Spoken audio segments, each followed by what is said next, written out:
Everyone, फिर से आज जो हमारा टॉपिक है वो है फेडरलिज्म। और फेडरलिज्म चूंकि काफी इजी भी है और मजेदार भी है, तो सीधा सा कवर करेंगे। छोटा सा चैप्टर है। बेसिकली अगर आप पेजेस वाइज जाएंगे तो पेजेस आपको बड़ा दिखेगा, इसलिए मेरा काम यहाँ पे है आपको छोटा करना।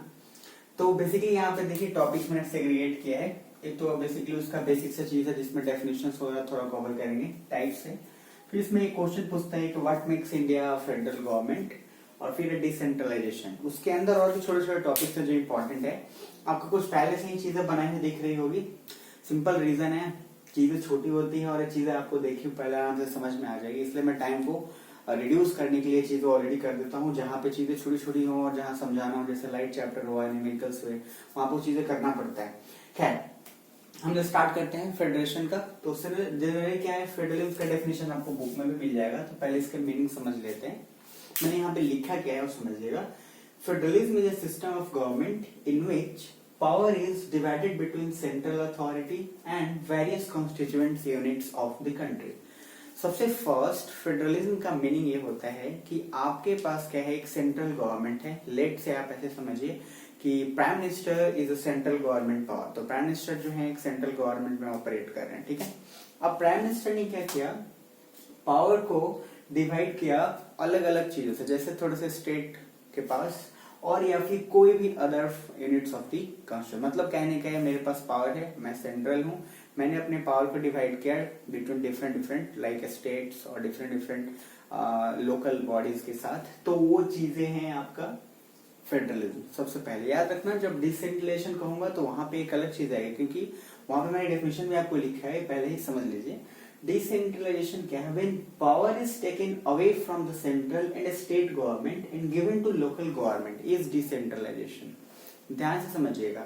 अब ऐसे पहले क्वेश्चन डिसेंट्रलाइजेशन से ही रिलेटेड हो, चूंकि रिलेटेड इसलिए मैं पहले क्लियर कर रहा हूँ ये क्यों किया जाता है। अब देखिए, मान लीजिए विलेजेस में या पंचायत में या म्यूनिसिपैलिटीज जो कि जनरली टाउन्स में होते हैं, वहां पे कुछ भी अगर प्रॉब्लम क्रिएट होता है, मारपीट झगड़ा कुछ भी होता है, तो वहां पे क्या होगा, हर जगह तो सेंट्रल गवर्नमेंट, हर जगह मोदी जी तो जाएंगे नहीं वहां पे डिस्प्यूट करने, हर जगह तो सुप्रीम कोर्ट पहुंचेगा नहीं, मतलब कोई भी इतना जल्दी तो नहीं पहुंच सकते ना। तो इसलिए उन्होंने क्या किया, पावर को थोड़ा सा स्टेट से लेके, थोड़ा सेंट्रल से लेके लोकल बॉडीज को दे दिया, ताकि वहां का प्रॉब्लम वो लोग अपने में जो है सॉर्ट आउट कर सके। जैसे आप इलेक्शंस होने लगे तो इलेक्शंस आप अलग अलग होने लगे, जैसे लोकल बॉडीज के लिए म्यूनिसिपैलिटीज का भी इलेक्शंस होते हैं। गांव में अगर आप जाएंगे तो मुखिया जनरली जो होते हैं वहां उसका इलेक्शन होता है, फिर से आपको समिति उसके लिए चुने जाते हैं। तो अब उनका इलेक्शन पहले नहीं होता था, लेकिन अब क्या है, मैंडेटरी है। जिस तरह से और सारे आप एमपीज और सबको चुनते हैं, उसी तरीके से इन लोगों का भी इलेक्शन मैंडेटरी है, यानी कि कंपलसरी है और वहां पे चुना जाता है।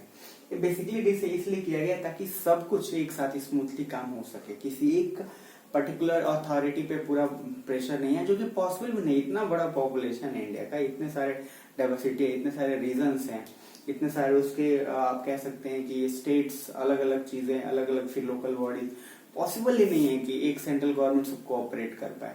इसलिए पावर जब थोड़ा सा उनसे लेके, स्टेट से थोड़ा पावर लेके लोकल गवर्नमेंट को दिया जाए तो वो क्या होगा, डिसेंट्रलाइजेशन। क्लियर।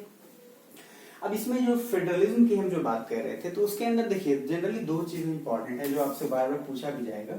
एक होता है फेडरेशन का, जो किस तरीके से हम लोग उसको डिवाइड कर सकते हैं। मान लीजिए हमने बोला तो कि ठीक है, सेंट्रल गवर्नमेंट अपने पावर को दे सकता है और उसमें डिवाइड करके दूसरे जो असेंबली, कॉन्स्टिट्यूएंट असेंबली के साथ। तो बेसिकली सबसे पहला इसमें है होल्डिंग टुगेदर, ठीक है, और दूसरा है कमिंग टुगेदर। बस उसके वर्ड्स पे ध्यान दीजिएगा। और जो टॉपिक का है होल्डिंग टुगेदर, मतलब क्या होता है कि मैं पावर आपको दे तो रहा हूं, मैं डिवाइड कर रहा हूं अपने पावर को, बट क्या है कि आप you are like responsible for me, मतलब मैं आपको दे रहा हूं बट हम लोग सब एक साथ एक चीज रिप्रेजेंट कर रहे हैं। जैसे आप ऐसे समझिएगा, मैंने यहाँ पे एग्जाम्पल इंडिया लिखा है, समझिए क्या, जैसे मैंने अपने पावर्स को दे तो दिया, लेकिन हम सब एक भारतीय हैं। That is a feeling of oneness, मतलब वहां पे कोई अलग ये नहीं कहता। हाँ, मेरे अगर इंडिया है, इंडिया के अंदर 28, 29, 30 जितने भी सारे उसके डिवाइड्स हुए, स्टेट्स के अकॉर्डिंग कह लीजिए, लोकल बॉडीज के अकॉर्डिंग, लेकिन हम सब क्या है, पहले वी आर इंडियन फर्स्ट। हम लोग पहले ये नहीं कह सकते कि we are like Punjabi, we are like Bihari, we are like anything. हम पहले स्टेट्स को रिप्रेजेंट नहीं करते, हम सब पहले रिप्रेजेंट किस चीज को करते हैं, we represent first India as our first like recognition जो हमारी होती है। तो यहाँ पे the feeling of oneness holding together में आती है। यहाँ पे होल्डिंग टुगेदर मतलब सेंट्रल गवर्नमेंट ने सभी को अपने साथ रख रखा है। But here it is coming together federation. Coming together में क्या होता है, स्टेट्स यहाँ पे इंडिपेंडेंट होते हैं, states are not responsible to the central government. मतलब अमेरिका में क्या होता है कि स्टेट का अपना एक बेसिक्स रूल है, अपना एक उनका अलग है, वो रिस्पॉन्सिबल नहीं होते हैं सेंट्रल गवर्नमेंट के लिए, समझे ना। उनका पावर बिल्कुल डिफरेंट सेट ऑफ रूल्स चलता है स्टेट का, हाउस में कि हर स्टेट का सेट ऑफ रूल्स अलग चलेगा। तो ये है आपका कमिंग टुगेदर फेडरेशन, जो कि आप ध्यान से समझ लीजिए और इजी है काफी। अब इसमें आता है थोड़ा सा, मैंने जो लिखा है कि व्हाट मेक्स इंडिया फेडरल, जो एक क्वेश्चन पूछता है, तो सिंपल सा बात है, आप इससे रिलेटेड कुछ भी क्वेश्चन है कि वो अगर क्वेश्चन आपसे पूछा जाए कि अमेरिका लाइक कमिंग टुगेदर क्यों है, यहाँ पे ये पूछा जाए कि इंडिया फेडरल क्यों है, वो फेडरल क्यों, तो जितनी सारी चीजें जो फेडरल के बारे में आपको पता है, सिंपल उस पॉइंट को उसमें डाल दीजिए, कुछ करना ही नहीं है उसमें। अब जैसे मान लीजिए गवर्नमेंट को किस तरीके से सेग्रीगेट जनरली किया जाता है, तो एक सेंट्रल गवर्नमेंट होता है, ठीक है, उसके बाद एक स्टेट, फिर उसको मीन्स अब इसी सेंट्रल गवर्नमेंट को क्या यूनियन कह सकते हैं, ठीक है ना। उसी तरीके से सेंट्रल क्या है, अब इंडिया के अकॉर्डिंग बात करिए तो central government is the whole and soul, मतलब सबसे इंपॉर्टेंट है, द हेड आप कह सकते हैं एक तरीके से। स्टेट गवर्नमेंट्स अपने स्टेट के अकॉर्डिंग हेड होता है, but state governments are generally responsible to the central government, not in every cases but most of the cases. Then municipalities तो रिस्पॉन्सिबल होते ही होते हैं, तो और पंचायत जो गांव में होता है, म्यूनिसिपैलिटी जनरली स्टेट्स के अंदर होता है, सॉरी मेन जो टाउन्स के अंदर। तो ये आपका गवर्नमेंट का बेसिकली पार्ट है। इसके अलावा अगर आप कुछ भी देखोगे तो इस पूरे चैप्टर में बस यही है। आप अगर इन सब चीजों को बस एक बार ध्यान से रख लिए तो एवरीथिंग विल बी कंप्लीटेड। पहले एक चीज याद रखिएगा, इसको देखने के बाद बुक के टॉपिक्स आप जरूर थोड़ा सा एकदम रीड कर लीजिएगा, फटफट क्विक चीजें कवर हो जाएंगी।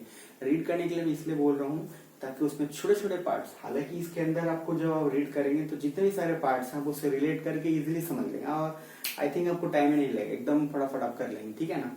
तो आई होप कि वो चीजें बहुत जल्दी कवर हो जाए, आप करके मेरे को भेजेंगे, फिर भी इनकेस कोई प्रॉब्लम हुआ तो जरूर पूछ लेंगे। फिर मिलेंगे हम लोग नेक्स्ट चैप्टर के साथ।